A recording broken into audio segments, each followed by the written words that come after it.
This had been months in preparation, during which we tried to get Israelis and Palestinians to sit down together. It was far easier to find the Israelis who were willing to sit down with Palestinians, although back in those days there was still the prohibition. I mean, there was a law against Israelis talking to a known member of the PLO. So the condition that Israelis put on it was not that the people we had on couldn't be supporters of the PLO, but that they not be members, known members of the PLO.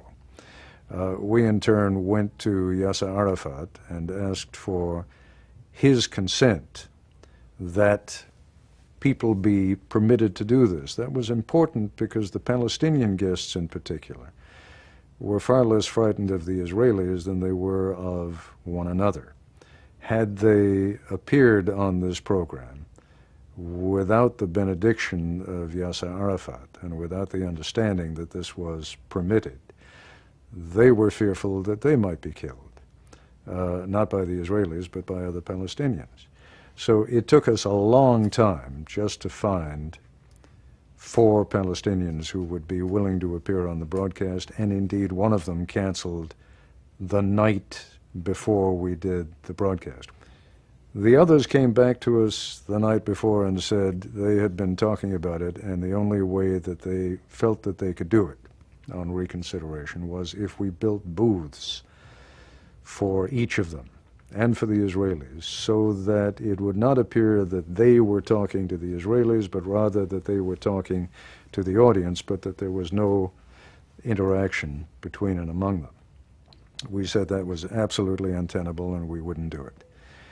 They came back then after further consideration and said, well, all right, fine, we'll scrap the booths, but we insist that there be a coil of razor wire put down the center of the stage to symbolize the separation between us and the Israelis. And again, we said that was out of the question. Our young producer who had negotiated the appearance of all the Palestinians came in and talked to our then executive producer, Rick Kaplan, and said, they want a wall.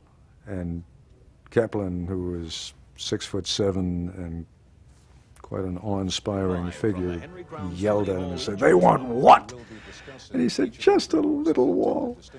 So we ended up accepting that as the best bargain we could get at that point. You may have noticed this little fence that I'm sitting on here. It has been suggested to me, and it is perhaps symbolic of the delicacy with which the negotiations proceeded just to bring this panel together and to bring this audience together. But it has been suggested to me that we need a symbolic divider between our Israeli guests on the one hand and our Palestinian guests on the other. I must tell you that it has been so difficult to arrange this broadcast that was one small price that we were prepared to pay. So here it is. I will try and spend as much time on one side as on the other. Let me, in fact, as I move across our fence right now... But the most important issue to be made is that there is really no such thing as television diplomacy, in the sense that television is the initiator of anything. We can make ourselves available to the parties, and if they wish to use television as an instrument, then they can and they will. But television is rarely, if ever, a place where hard issues are resolved. It is a place where people posture. It is a place where people try to get across points that they want the rest of the country or the rest of the world to know about. And the only positive thing about that particular town meeting in Israel was that this was a first. It was the first time that a group of Palestinians had sat on a stage in Israel, in Jerusalem, with a group of Israeli Jews, and the mere fact that they were willing to talk even at each other.